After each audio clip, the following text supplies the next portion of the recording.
Yeehaw! Another segment from Pappy's Corner coming up. Yeah! I'm gonna show you. Alright, my tubers! Another Tool-a-Holic Tuesday. And today I've got a Snap-on AT50 I want to show you.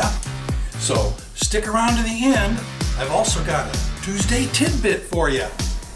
This Snap-on AT50 automatic transmission band adjusting tool adjusts the front or rear bands on automatic transmissions.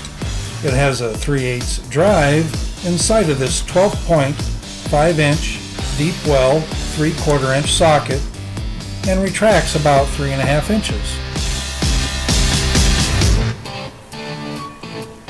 It will attach a 3/8 drive torque wrench for tightening to the proper specifications.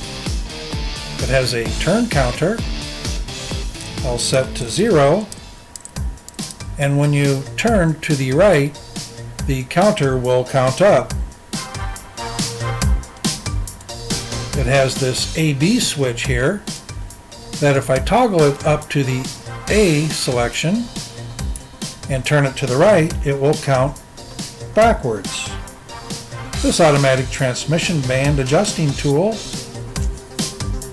fits General Motors, Dynaflow, and Powerglide transmissions. Also, Ford, Lincoln Mercury, Ford-o-matic, Merc-o-matic, and Chrysler PowerFlight 727 and other torqueflight transmissions. Hey, thanks for sticking around for the Tuesday tidbit. Did you hear about the exhibitionist who was thinking about retiring? Well, he decided to stick it out. And remember, do something nice for someone today. Love ya.